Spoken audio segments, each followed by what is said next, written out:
नमस्कार, जय Hind. Unsung facts में आपका स्वागत है।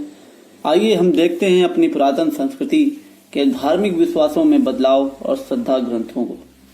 कैसे कैसे हमारे धार्मिक सोच, हमारी धार्मिक संस्कृति बदली और कैसे कैसे पूजा पद्धति बदली, कैसे कैसे उसमें क्रांतियां आई, कैसे कैसे धर्म सिस्टम, जाति व्यवस्था में परिवर्तन हुआ और कैसे कैसे आज के चाटुकार इतिहासकारों ने उसको नया दिखाने की कोशिश की, उसको भी हम समझेंगे। चलिए देखते हैं कैसे कैसे उन्होंने आदि गुरु शंकराचार्य को आज से 2500 साल पहले वो पैदा हुए थे, जो जिनका शंकराचार्य ने जो 4 वो बनाए, 4 मठ बनाए उन्होंने, बद्रीनाथ से लेके साउथ तक, द्वारिका से लेके उड़ीसा में उन्होंने जो 4 मठ बनाए, उसमें उन्होंने एक एक शंकराचार्य बैठाया अपने मरने से पहले। केवल 32 वर्ष की आयु में वो मर गए थे, उनका देहांत हो गया था। और उन्होंने उसमें 4 बार नॉर्थ टू साउथ और ईस्ट टू वेस्ट, उत्तर से पश्चिम और पूर्व से दक्षिण 4 बार किया। करीब 4000 किलोमीटर एक साइड है, वन वे उसका 4000 किलोमीटर है। हाँ, 4000 किलोमीटर वो पैदल चले 4 बार, उत्तर से दक्षिण, और वही उन्होंने पूर्व से पश्चिम भी किया और पूरे देश को जाना। और क्यों वो चले, क्या जरूरत थी उस समय चलने की, लोगों को जागरूक करने की चले। हाँ, उन्होंने ये बताया कि तुम जितना भी ज्ञान जानते हो वो ठीक है, हाँ वो सही है। हाँ, ईश्वर को ऐसे भी प्राप्त किया जा सकता है, भक्ति माध्यम से प्राप्त किया जा सकता है, योग करके प्राप्त किया जा सकता है। बौद्ध जो बोलते थे उन्हें भी उन्होंने बोला कि हाँ ऐसे भी प्राप्त किया जा सकता है। जैन जो बोल रहे थे हाँ ऐसे भी प्राप्त किया जा सकता है।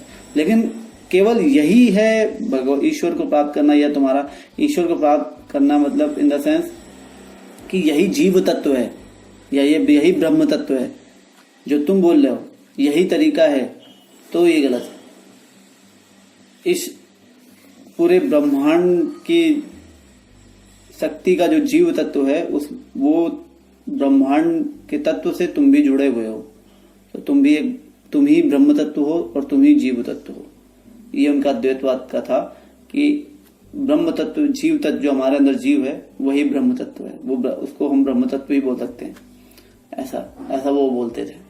तो बोला कि यही तो, इतना ही नहीं है जितना तुम जानते हो, ठीक है, लेकिन इसके सिवाय भी इसके सिवाय भी ज्ञान है। जहां तुम्हारा खत्म हो रहा है उसके बाद भी कुछ शुरू हो रहा है, उसको भी समझो। इसलिए उन्होंने पूरे भारतवर्ष में रावलपिंडी, जो आज पाकिस्तान में है, उससे भी आगे रावलपिंडी बप्पा रावल के नाम से पढ़ा, जो महाराणा प्रताप के बहुत पूर्वज थे। उन्होंने आपको क्या लगता है, मीर कासिम जब आया 711 ईस्वी में, उसके बाद 300 साल बाद गौरी आया, गजनवी आए, उससे पहले क्यों कोई नहीं आ पाया? उन्हीं की वजह से नहीं आ पाया, इसी वंश, सिसोदिया वंश की वजह से, जो वहां पर थे, डटे थे, रेगिस्तानी इलाकों में हमारे देश की रक्षा कर रहे थे। तो ये सीन था। तो इतना वो घूमे केवल पैदल हमारी संस्कृति। उन्होंने कई बार साथ के, और ये सोचने वाली बात है, वो जैसे चलते जाते और साथ में लिखते भी जाते थे, ऐसे थे वो। कैसे उन्होंने टाइम मैनेज किया, वो उनकी टोटल आयु 32 वर्ष की। हाँ, और उसी में उन्होंने ये सब कुछ किया। पता नहीं कितने ग्रंथ लिख डाले उन्होंने। वो हमेशा चलते रहे। एक छोटा सा वृत्तांत बताता हूं उनके बारे में। एक बार वो चलना शुरू किया उन्होंने, उनके साथ पीछे कुछ शिष्य थे, वो चल रहे थे, वो परेशान हो गए थे क्योंकि गुरु जी उनके, मतलब आदि गुरु शंकराचार्य जी चलते, और एक तो आपको जानने वाली बात ये होगी कि उन्होंने 8 से 10 साल की उम्र में ही संन्यास ले लिया था। उसकी भी बहुत रोचक कहानी है उनकी। तो ये केवल चलते रहते थे और बस खाने पीने के लिए रुकते थे, फिर चलना शुरू कर देते थे। तो उनके शिष्य परेशान हो जाते थे, क्योंकि उन्हें अगर गुरु जी चल रहे हैं तो शिष्य को उनके साथ तो चलना पड़ता। वो इनकी रफ्तार बहुत तेज हुआ करती थी चलते वक्त, वो परेशान रहते थे। तो एक बार वो एक गांव से निकले तो देखा उन्होंने कि ताड़ी पी के कुछ लोग ऐसे बेहोश से पड़े हुए हैं। ताड़ी जानते हैं ना, बनाया जाता है उसको, उसमें थोड़ी अल्कोहल की मात्रा कभी कभी कम रहती है, कभी कभी बहुत ज्यादा बढ़ा देते हैं। तो उस समय हो सकता है ज्यादा ही होगी, क्योंकि तभी लोग लौट रहे थे। तो ताड़ी पी के लौटने में लगे थे। तो गुरु जी गए, आदि गुरु शंकराचार्य जी गए, उन्होंने पूरा वो उठाया जिसमें वो पतीला भरा हुआ था और पूरा पी गए। अब उनके शिष्य खुश हो गए, मतलब हम चल रहे हैं, क्यों चल रहे हैं? क्योंकि गुरु जी चल रहे हैं, इसलिए हम इतना चल रहे हैं। अब गुरु जी ने पी है तो अगली बार हम भी आगे वाले गांव में ताड़ी पियेंगे, तो ये डिसाइड हो गया। लेकिन जैसे अगला गांव आया तो ताड़ी की दुकान से पहले एक लोहार की दुकान आई, जो गरम गरम जो पिघलता हुआ लोहा है ना, पिघलता हुआ जो लोहा था उससे कुछ बनाने की कोशिश कर रहा था। तो आदि गुरु शंकराचार्य गए, उन्होंने पूरा वो उठाया और गरम लोहा भी पी गए। अब क्या करें अब वो तो ताड़ी के चक्कर में उन्होंने ताड़ी के लिए तो बोला था, जो गुरुजी ने किया था वो पीना है, तो वो तो गुरुजी जान ही रहे थे। तो उसके बाद उन्होंने जाके वो मेल्टेड आयरन जो पिघलता हुआ लोहा था उसको पी लिया। अब उनके भक्त तो ऐसे थे आदि गुरु शंकराचार्य जी। अपनी माँ के लिए नदी की धारा मोड़ देने वाले थे शंकराचार्य जी। बचपन में ही 4 साल की उम्र में सारे वेदों को पढ़ने के लिए, जिसको पढ़ने के लिए 20 साल लगते हैं सारे धर्म शास्त्र अपने जो पढ़ने के लिए, मैं पुराणों की बात नहीं कर रहा हूँ, पुराण बाद में लिखे गए थे उनसे बाद में। वेद और शास्त्र, दर्शन शास्त्र और बहुत सारे शास्त्र होते हैं, उनको पढ़ने के लिए हर वेद का अपना अपना ब्राह्मण होता है, उसमें बहुत सारी चीजें साइंटिफिक चीजें लिखी होती हैं। तो उसको अगर आप पढ़ेंगे तो कम से कम 20 साल की मतलब केवल आप पढ़ पाएंगे। वो उस चीज को समझते थे और एक्सप्लेन भी कर सकते थे 4 या 5 साल की उम्र में। तो काफी लोग उन्होंने चौंकाया भी। तो एक और वृत्तांत सुन लीजिए उनके बारे में। हम उनके थोड़ी देखने वाले हैं तो थोड़ा पता होना चाहिए शंकराचार्य जी के बारे में। आदि गुरु शंकराचार्य जी जब संन्यास उनको लेना था, उन्होंने अपनी माँ से बोला, उनके पिताजी की मृत्यु हो गई थी जब वो छोटे ही थे, वैसे भी छोटे में ही संन्यास लिया उन्होंने। तो उन्होंने अपनी माँ से बोला, माँ मुझे संन्यास लेना है। तो रोने लगी, बोला नहीं नहीं नहीं, तुम्हारी माँ के प्रति कुछ है, कोई मोह माया है कि नहीं? तो उन्होंने बोला मुझे भौतिक जगत में उतना मन नहीं लगता, मेरे को संन्यास लेना है। तो ऐसे ही होता रहा, लेकिन माँ मानी नहीं। तो उन्होंने पेरियार नदी को अपनी माँ के लिए, उसको जाने में दिक्कत होती थी नहाने के लिए, तो प्रार्थना करके पेरियार नदी जहाँ पहले बहती थी आज वहां नहीं बहती, जहाँ शंकराचार्य जी ने उसको बहाया वहां बहती है। पेरियार नदी आज की केरल में है, वहीं पैदा हुए थे आदि गुरु शंकराचार्य जी। तो शंकराचार्य जी फिर नहा रहे थे, उनकी माँ भी वहीं पे तट पे ही थी, तो उसी नदी में नहा रहे थे और तभी एक मगरमच्छ आया, उनका पैर पकड़ के अंदर ले आने लगा। काफी लोगों ने कोशिश की, लेकिन कहाँ, मगरमच्छ तो अंदर खींचता जा रहा था। माँ रोने लगी, तो उन्होंने बोला, माँ अगर मेरे को आप संन्यास के लिए हाँ बोल दो तो मगरमच्छ छोड़ के चला जाएगा। माँ क्या वो करती, उसने हाँ बोल दिया, मगरमच्छ छोड़ के चला गया। ये तो शंकर जी की लीला थी, शंकराचार्य जी की लीला थी। फिर वहां से उन्होंने संन्यास ग्रहण किया। जिस उम्र में लोग खेलना कूदना पसंद करते हैं, उस महान ज्ञानी ने सारे वेदों का ज्ञान ग्रहण कर लिया था और चल पड़े थे देश को बचाने, देश की धर्म को बचाने। जब लोग जाति व्यवस्था में बंटना शुरू हो गए थे, ये जो हमारे पास बोलते हैं तुम्हारे बहुत सारे भगवान हो गए हैं, वो शायद इसलिए हो गए हैं कि हम बहुत पुरानी संस्कृति से हैं। हमारी कोई 1400-1500 साल और 2000 साल पुरानी संस्कृति नहीं है। ईसा मसीह और मोहम्मद साहब जो पैगंबर साहब मुसलमानों के हैं, वैसे संत पूरे भारत में भरे हुए हैं और शायद वो आज भी हैं, उन्हें पहचानने की जरूरत नहीं है। बस ऐसे ही वो संत हैं एक तरीके से, अपनी अपनी विचारधारा के साथ। ईसा मसीह यहाँ तक कि बोलते हैं कि वो भारत आए थे, फिर वहां से वो जब वापस लौट के गए तो उन्होंने शिक्षा को, जो उन्होंने सीखा था, उसको बताया। तो उस जहां पे उन्होंने जाके बताया यूरोपियन कंट्री में, तो वहां से एक बंदा आया, सेंट जोसेफ करके उनका नाम था शायद, वो केरल में आए और भगवा रंग ही पहनते थे। और आज भी वहां के कुछ ईसाई जो हैं वो भगवा रंग ही पहनते हैं। तो वो उनकी वहां पे पहाड़ी पे आज भी केरल में बनी हुई है, उनकी समाधि बनी हुई है जो आए थे। तो ऐसे थे हमारे महापुरुष लोग। तो हमें नया करने की कोशिश इतिहासकारों ने इसलिए बहुत कोशिश की, लेकिन अभी वो नहीं हो सकते क्योंकि हम अपने हिसाब से पढ़ेंगे। ये सब इतिहास पढ़ाना धर्म के बारे में कि हाँ 8वीं सदी से या जब ईसा मसीह के बाद या ईसा मसीह के थोड़ा पहले या गुमौर्य वंश के बाद ही ये सब शुरू हुआ, गुप्त काल में शुरू हुआ, अगर ऐसा कोई बोले कि शिव विष्णु का नाम तब से शुरू हुआ तो गलत है, क्योंकि वेदों में भी नाम दिया है और वेद बहुत पुराने हैं। ठीक, तो बोला कि पुराणों में जब बने तभी से उनको माना जाता है, तो ये गलत है। बोला तभी से मंदिर बनना शुरू हुए, हो सकता है वो मंदिर जो अभी बने हैं वो पुराने मंदिरों के ऊपर बनाए गए हो, है ना, ऐसा भी हो सकता है। तो चलिए देखते हैं। प्रथम सहस्त्राब्दी के मध्य तक आते आते भारतीय उपमहाद्वीप का प्रवेश धार्मिक इमारतों, स्तूप, विहार और मंदिरों में चिन्हित हो गया। ये आप देख रहे हैं, नया करने की कोशिश की, प्रथम सहस्त्राब्दी कर दिया इसको, 1000 साल ईसा पूर्व के ईसवी के को कर दिया इन्होंने। सहस्त्राब्दी के मध्य आते आते मतलब 700-800 ईस्वी के आते आते या प्रथम शताब्दी के मध्य 950 ईस्वी के आसपास आते आते भारतीय उपमहाद्वीप का प्रवेश धार्मिक इमारतों, स्तूप, विहार और मंदिरों में चिन्हित हो गया। ये तो पहले से ही था, मौर्य के टाइम पे बहुत बड़े, अशोक के टाइम पे क्या उस समय मंदिर नहीं हुआ करते थे? बड़े बड़े मंदिर हुआ करते थे। धार्मिक विश्वासों और आचरणों की मांग की गंगा जमुनी बनावट। इस काल में सबसे प्रभावी विशेषता ये है कि साहित्य और मूर्तिकला दोनों में ही अनेक तरह के देवी देवता अधिकाधिक दृश्यात होते हैं। मैंने बताया नहीं, इनके हिसाब से हम नए नहीं है, हमें बताया हम बहुत पुराने हैं। तो इस वजह से देवी देवता हमारे बढ़ गए। विष्णु जी के 12 अवतार हैं 10। तो विष्णु जी के जो अवतार हैं, तो हम विष्णु जी को ही पूछते हैं, उन 10 अवतारों को ही पूजेंगे। और भोले बाबा के जो अवतार हैं, जितने भी अवतार हैं ना, तो हम उन भोले आदि शिव को भी पूजेंगे और उनसे रिलेटेड जितने भी अवतार हैं, हनुमान जी को भी पूजेंगे, है ना। विष्णु भगवान ने राम जी का भी लिया अंश रूप में, रावण का भी था, राम जी का भी अवतार लिया, उन्हीं के अवतार थे। तो हम उनकी भी बहुत पूजा करते हैं। तो यही चला।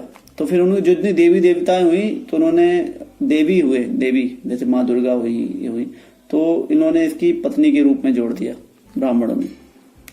उस समय का परिपेक्ष भी ऐसा था कि जो अपना बौद्ध धर्म है, उस समय बौद्ध धर्म के जो वो थे, तो वो शायद उस समय जाति व्यवस्था कुछ ज्यादा वैसी हो गई थी कि कर्म के हिसाब से हट के, ये हमेशा याद ध्यान रखिएगा कि जरूरत जब आवश्यकता होती है तभी किसी चीज का निर्माण होता है। तो बौद्ध धर्म और जैन धर्म की आवश्यकता कब हुई? वो इसीलिए हुई 500 ईसा पूर्व, उसके 5 साल बाद ही ईसा मसीह का जन्म हुआ था। इसलिए बोल रहा हूँ 500 ईसा पूर्व ही गौतम बुद्ध और महावीर जैन जैसे महान संतों ने, संत मैं बोलूंगा ईश्वर हैं, महान संतों ने, ईश्वरी तत्व वालों ने क्रांति की वो एक लौ जलाई कि कैसे जीवन यापन करना है। हाँ, हो सकता है उन्होंने कास्ट सिस्टम को एक तरह से देखा, लेकिन उन्होंने कर्म पे ध्यान उन्होंने भी दिया। तो वही तो हमारे वेदों में भी था, कार्मिक था। जरूरी नहीं है आप शूद्र हैं तो आप हथियार नहीं उठा सकते, आप तो हथियार उठाइए, आप क्षत्रिय बनते हैं, है ना। आप व्यापार करना शुरू करिए, आप करिए तो सही, आप वैश्य बनते हैं। इसलिए आप क्षत्रिय हैं तो आपकी बात बहुत जिम्मेदारी है, आपको मरने के लिए हमेशा रेडी होना चाहिए। कितने लोग हैं आज जो मरने के लिए रेडी हैं, जो आपको बोलते हैं यार मैं शूद्र हूं, मैं ऐसी हूं, इसलिए मेरे साथ ऐसा होता है। क्या आप अपनी जान देने के लिए रेडी हैं? एक क्षत्रिय को हमेशा जान देने के लिए रेडी रहना होता था, और ऐसे ही लोग पहले भी हुआ करते थे, ऐसा था। तो कार्मिक व्यवस्था थी। अगर शूद्र जो अपने आप को शूद्र बोलता है, अगर वो शस्त्र उठाता है किसी की जान बचाने के लिए, तो वो क्षत्रिय है, वो शूद्र रहा ही नहीं। और क्षत्रिय अगर किसी की जान नहीं बचाता, केवल शांत बैठता है, तो शूद्र है।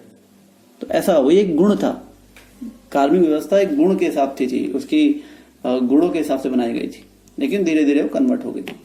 तो उस समय तो जब महावीर से जैन जी और महावीर उन्होंने गौतम बुद्ध जी ने इसका किया तो सही था, लेकिन उनके जो फॉलोअर्स थे उन्होंने क्या पूरी उसमें अहिंसा फैला दी, मतलब बोला कि अहिंसा के साथ चलो।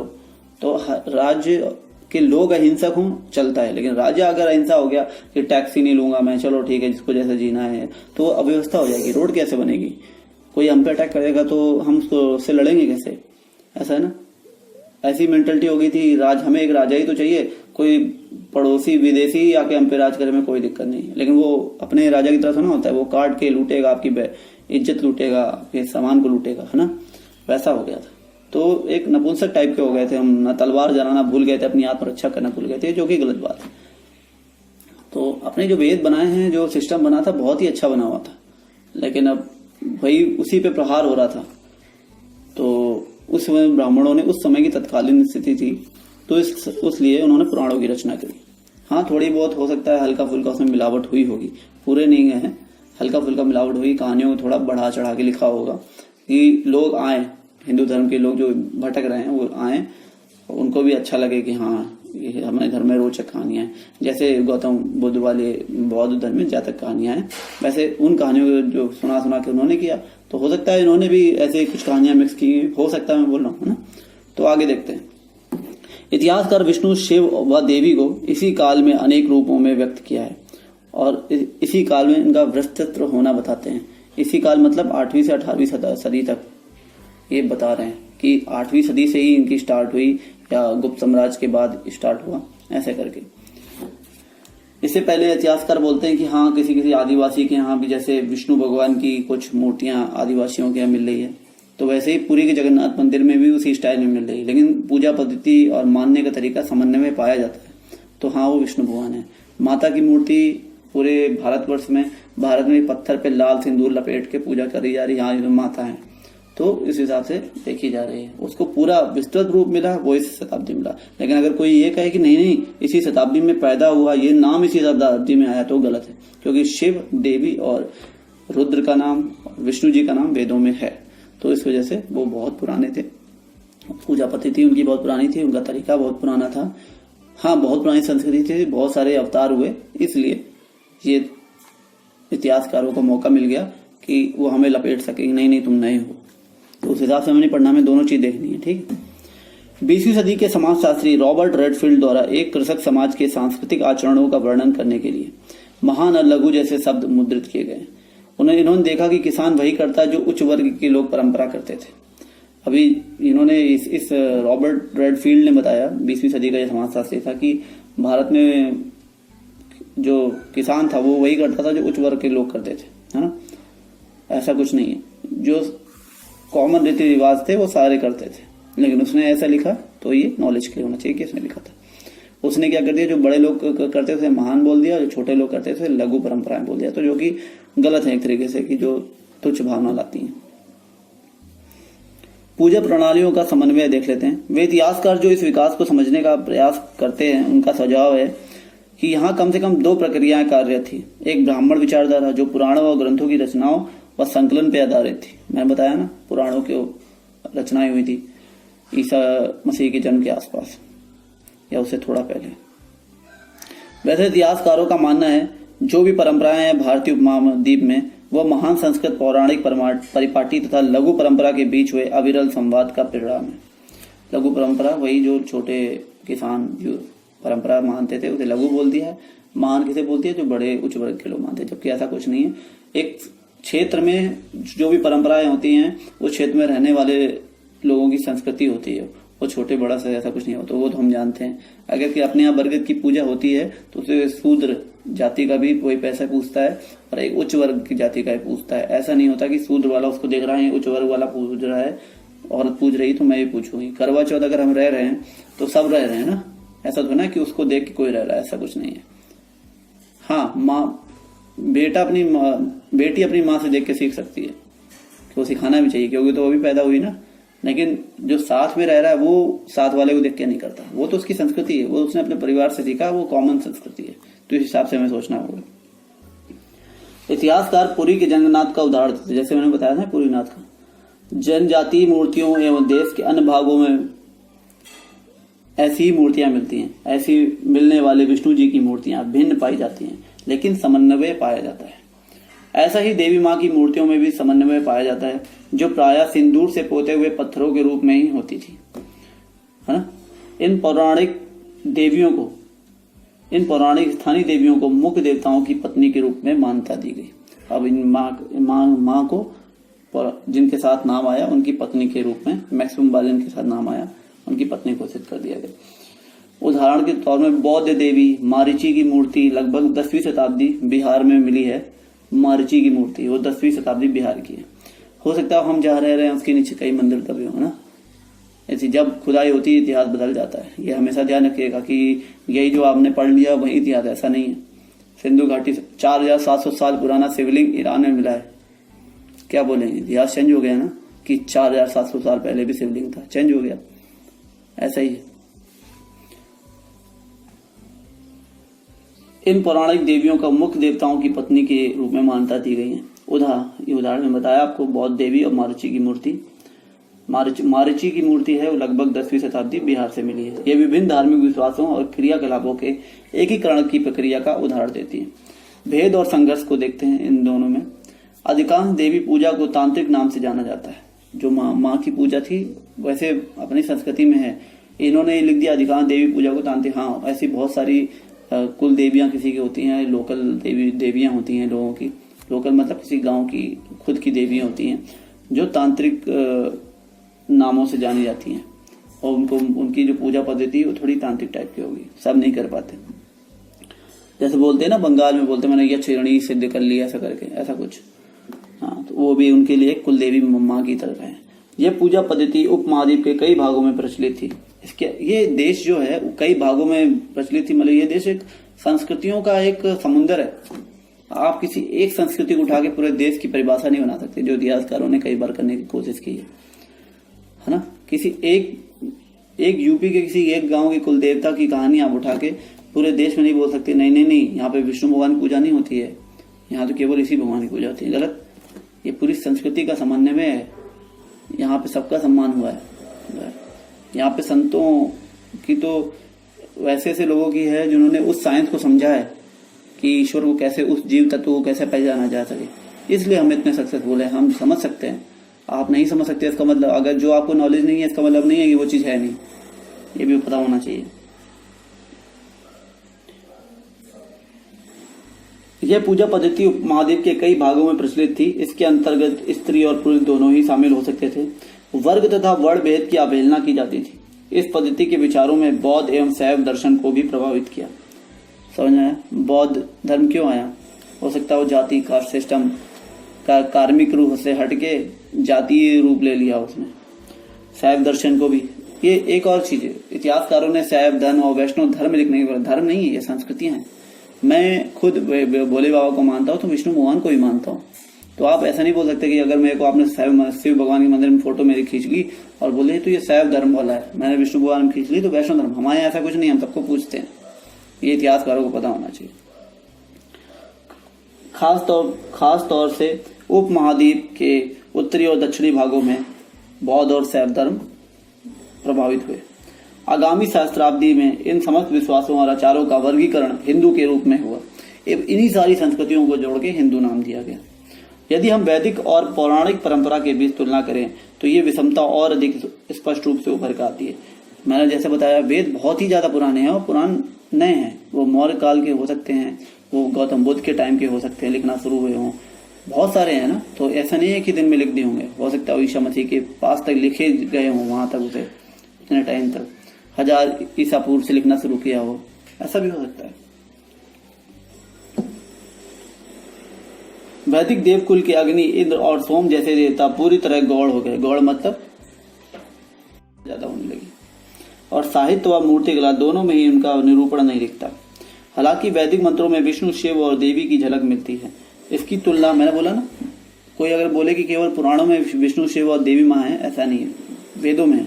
और वेद बहुत पुराने, और वेद से पुराणों में कोई मिक्स कर सकता है लेकिन वेदों को कोई छेड़ भी नहीं सकता। इतनी संस्कृत टफ है, किसी की हिम्मत नहीं है कि उसको टच कर सके। हल्की सी मिलावट करोगे पकड़ में आ जाएगी। तो वेद प्योर है, तो वेद पढ़े। अपनी संस्कृति में अगर कोई आपके बोले कि आपके पुराणों में ये लिखा हुआ है, भागवत पुराण में ये लिखा हुआ है, तुरंत उसको वेद खोल के दिखाइए कि हम वेद को मानते हैं, वैदिक संस्कृति वाले हैं, हम वेद को मानते हैं। हाँ, ये किसी ब्राह्मण ने उस समय तत्कालीन स्थिति की वजह से लिख दिया होगा, लेकिन वेद हम मानते हैं कि ईश्वरीय रचना है, हम उसको मानते हैं। उसको एक बार कोई प्रूफ करके दिखा दे गलत तो बोलिए। अपने धर्म का, अपनी सनातन धर्म का निचोड़ वेद ही है, ये ध्यान रखें हमेशा। हालांकि वैदिक मंत्रों में विष्णु, शिव और देवी की झलक मिलती है। इसकी तुलना उनके विशद पौराणिक मिथकों से, देखा हमारी चीज को मिथक बोल दिया जाता है, विशद पौराणिक मिथकों से कदापि नहीं की जाती है। किंतु इन असंगतियों के बावजूद वेदों को प्रामाणिक माना जाता रहा है। मानेंगे, कभी कभी संघर्ष की स्थिति भी उत्पन्न हो जाती थी। वैदिक परिपाटी के प्रशंसक उन सभी आचारों की निंदा करते थे जो ईश्वर की उपासना के लिए मंत्रों के उच्चारण के साथ यज्ञों के संपादन से परे थे। ये थोड़ा संघर्ष वाली बात हो जाती थी, क्योंकि अगर आप पंडित जी बैठ के मतलब कुछ भी ऐसे मंत्र बोले हैं, वो सही नहीं है ना। वेदों के हिसाब से जो मंत्र होते थे उन कुछ लोग बोलते थे यही बोलो। हो सकता है कि उस समय के किसी संत ने भगवान की भक्ति भावना में लीन होकर कोई अपना अलग मंत्र बनाया हो, किसी ब्राह्मण ने संस्कृतवादी थी कोई अलग मंत्र बनाया, वो उसकी भक्ति करने का तरीका होता था, लेकिन वो पूरे समाज पे उस चीज को नहीं थोप सकता था। लेकिन जो वैदिक परिपाटी थी कि वेद के मंत्र थे, वो केवल वेद के मंत्र थे, वो पूरे भारतवर्ष में प्रचलित थे कि ऐसे ही पूजा होगी। लेकिन अगर कोई लोकल अपनी भक्ति भावना को दूसरे पे थोपे, नहीं ये मेरे मंत्र ही चलेंगे, तो वो गलत है। तो इस बीच संघर्ष हो जाता था। इसके विपरीत वे लोग थे जो तांत्रिक आराधना में लगे थे और वैदिक सत्ता की अवहेलना करते थे। तांत्रिक वाले जो हो सकता है निगेटिव भी हों पॉजिटिव भी हों, वैदिक सत्ता की अवहेलना करते थे। इसके अलावा भक्त अपने इष्ट देव विष्णु या शिव को भी कई बार सर्वोच्च प्रक्षेपित करते थे। है ही दोनों में कोई कंट्रोवर्सी नहीं है कि विष्णु बड़े हैं कि शिव बड़े हैं, दोनों एक ही हैं। शक्ति ब्रह्म एक ही है, बस है दिखने का तरीका आपको अलग है। आपको कैसे फील हुआ, आपके जीव को कैसे प्रतीत हुआ, उस पर निर्भर करता है। अगर वो आपको विष्णु फील हुए तो वो विष्णु है, अगर वो आपको महादेव फील हुए तो वो महादेव, ऐसा है। अन्य परंपराओं जैसे बौद्ध तथा जैन धर्म में भी संबंध अक्सर तनावपूर्ण हो जाते थे, यद्यपि स्पष्ट द्वंद्व कम दिखाई पड़ते थे। अब थोड़ा भक्ति परंपराएं देख लेते हैं। भक्ति परंपराओं को हमें इसी संदर्भ में रख के देखना होगा। हम जिस काल विशेष पर गौर कर रहे हैं उससे पूर्व लगभग 1000 वर्ष पुरानी भक्तिपूर्ण उपासना की परिपाटी रही है। इस समय भक्ति प्रदर्शन में मंदिरों में इष्ट देव की आराधना से लेकर उपासकों का प्रेम भाव में तल्लीन हो जाना दिखाई पड़ता है। भक्ति रचनाओं का उच्चारण अथवा गाया जाना इस उपासना पद्धति के अंश थे। वैष्णव और शैव संप्रदाय देखो बोल दिया ना, सब एक ही है। वैष्णव और शैव संप्रदायों पर तो ये कथन विशेष रूप से लागू होता है। वो अपनी पूजा पद्धति अलग थी, वैष्णव जी की आरती ही अलग है, महादेव की आरती ही अलग है। वो बस कंफ्यूजन यही हो गया कि वो दोनों को अलग अलग मान रहे हैं, ऐसा नहीं। जो शंकर जी नाग लपेटे त्रिशूल लिए हैं वो उनका जो स्वरूप है, और जो विष्णु जी का स्वरूप है वो किसी अवतार का स्वरूप है, ये ध्यान रखिए, जो धरती पर अवतरित हुआ था। ऐसा नहीं है कि ये कहीं ऊपर जा ऐसे ऊपर बैठते हैं, 2 टांगे एक सर और ऐसे करके त्रिशूल लेके ऊपर, कहीं ऐसे नहीं बैठते। वो उस अवतार में यहाँ अवतरित हुए। हो सकता है वो आदि योगी जो सदगुरु जग्गी वासुदेव साउथ में हैं, आदि योगी फाउंडेशन, ईशा फाउंडेशन चलाते हैं, उनकी वाली स्टोरी हो सकती है कि वो शिव के रूप में अवतरित हुए थे, तब उन्होंने पार्वती जी से शादी की थी, हिमालय की पुत्री, तब उनके 2 बच्चे पैदा हुए थे ना, ऐसा करके। एक ब्रह्म जीव ऐसा कैसे कर सकता है, ये भी हमें सोचना चाहिए। करेगा कैसे, वो भी तो है, वो कोई जीव है, वो ब्रह्म है, ब्रह्म उसके अंदर ही सब कुछ है, उसे कुछ करने की जरूरत नहीं है। वो हम कैसे देखते हैं उसको, वो अवतरित हुए होंगे तो उसी हिसाब से पूजा हो रही उनकी। आराधनाओं के तरीके, जो आराधनाएं होती थी उनके तरीकों के क्रमिक विकास के दौरान बहुत बार संत कवि ऐसे नेता के रूप में उभरे जिनके पास भक्त जनों के एक पूरे समुदाय का गठन हो गया। अब उपासना की कविताएं, प्रारंभिक भक्ति परंपराएं हम देख रहे हैं। हालांकि बहुत सी भक्त परंपराओं में ब्राह्मण देवताओं और भक्त जन के बीच महत्वपूर्ण बिचौलिए बने रहे। बिचौलिए बोला कि हाँ कि बिना ब्राह्मण के आप देवताओं की पूजा नहीं कर सकते, ऐसा। तथापि इन परंपराओं ने स्त्रियों और निम्न वर्णों को भी स्वीकृति का स्थान दिया। भक्ति परंपरा की एक और विशेषता इसकी विविधता थी। कोई बोले कि केवल हमारी संस्कृति में ब्राह्मणों को ही पूजा करने का इतिहास था, तो ये थोड़ा गलत है, क्योंकि ब्राह्मण उसको बोलते थे जो वेद इन सब चीजों को जानता था, है ना, हमें कुछ अच्छी बातें बता सकता था, ज्ञान की बातें बता सकता था, राह दिखाता था, उसे हम ब्राह्मण बोलते थे, ठीक है। तो वो तो कोई भी हो सकता था, क्योंकि हमारे उदाहरण है वेद व्यास।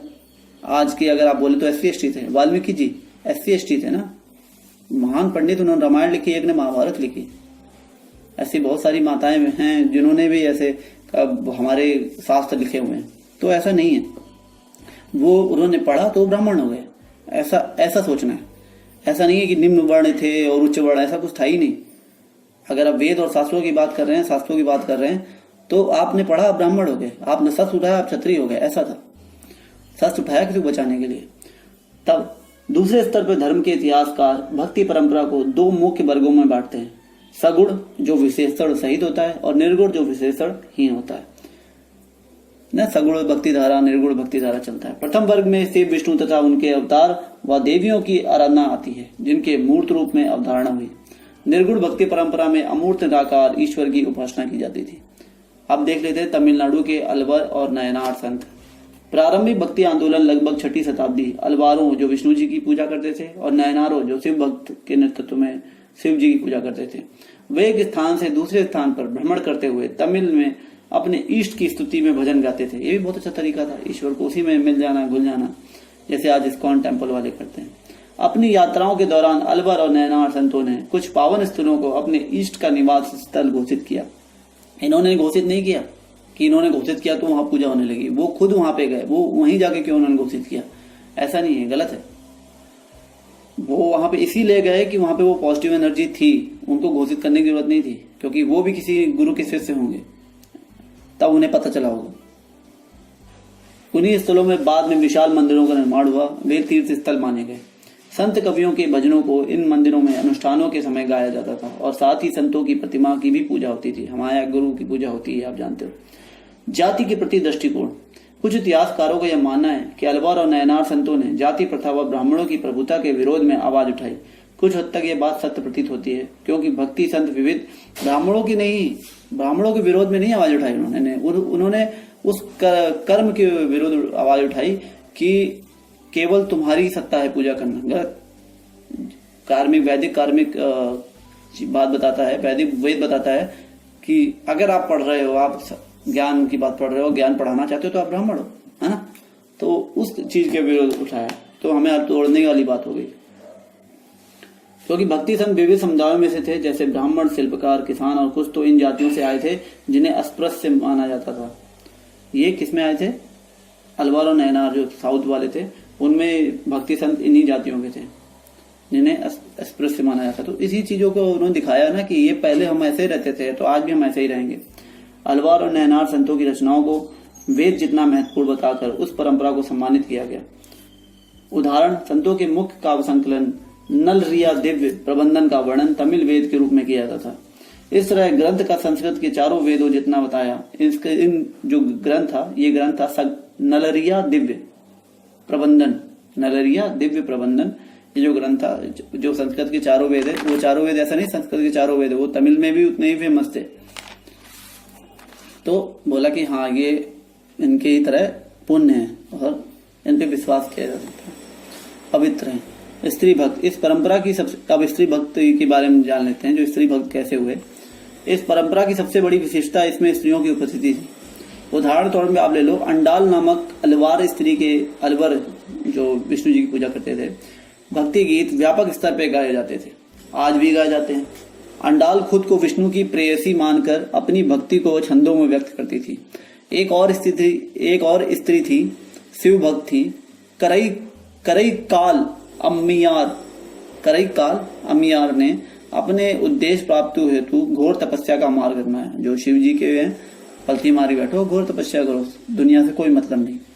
नैनार परंपरा में इसकी रचनाओं को सुरक्षित किया। दुनिया मतलब भौतिक व्यवस्था हो जाती है, एक जीव को किसी से मतलब नहीं होता, उसे अपने ब्रह्म जीव में ही विलीन होना होता है, बस इतना मतलब होता है। हालांकि इन स्त्रियों ने अपने सामाजिक कर्तव्यों का परित्याग किया। वो सामाजिक कर्तव्य क्या है? कोई सामाजिक कर्तव्य नहीं है जीव के, है ना। अगर उसका सामाजिक वो में आया है, उसने अपना कर्म किया, अगर दूसरों को भी अच्छा बनाया और चला गया, वही उसके सामाजिक कर्तव्य। लेकिन इतिहास कर क्या मानते, शादी करना, बच्चे पैदा करना, वो स्त्री की सामाजिक कर्तव्य, ऐसा कुछ नहीं। उसकी भी अपनी लाइफ है, वो भी वो जीव वही है जो एक इंसान, मनुष्य उसमें मेल में है, एक आदमी में है, और औरत में भी वही जीव है। तो अगर औरत चाहती है वो ब्रह्म में लीन हो तो हो सकती है, कोई नहीं रोक सकता उसे। वह किसी संस्था व बिछुड़ी समुदाय से नहीं जुड़ती थी। इन स्त्रियों की जीवन पद्धति और इनकी रचना पितृसत्तात्मक आदेशों को चुनौती देती थी। जब पिताजी बोलते तब वैसा काम होगा, तो इनकी जो जीवन शैली थी तो चुनौती देती थी। चतुर्वेदी, चारों वेदों को ज्ञाता ब्राह्मण और अस्पृश्य, इनका थोड़ा देख लेते तालमेल कैसे था। ये उद्धरण तोंदरडीपोडी, ये तमिल नाम है, थोड़ा टफ लगेगा, तोंदरडीपोडी नामक एक ब्राह्मण अलवर के काव्य से लिया गया है। उसमें लिखा हुआ है, चतुर्वेदी जो अजनबी है और तुम्हारी सेवा के प्रति निष्ठा नहीं रखते, उनसे भी ज्यादा आप हे विष्णु उन दासों को पसंद करते हैं जो आपके चरणों से प्रेम रखते हैं, चाहे वे वर्ण व्यवस्था के परे हों। देखा, तो उस समय थोड़ी वर्ण व्यवस्था का सीन हो रहा होगा कि कर्म से हटके अपने आधिपत्य में लेने की। तो किसी एक व्यक्ति विशेष की गलती या एक समुदाय की गलती को आप पूरी संस्कृति में नहीं थोप सकते। भारतीय साहित्य का संकलन देख लेते हैं। 10वीं शताब्दी तक आते आते 12 अलवरों की रचनाओं का एक संकलन कर लिया गया, जो नल यरा दिव्य प्रबंधन, नल यीरा नलीरा दिव्य प्रबंधन 4000, हिंदी में सुनिए, 4000 पावन रचनाओं का इसमें संकलन था। नलीरा दिव्य प्रबंधन में के नाम से जाना जाता है।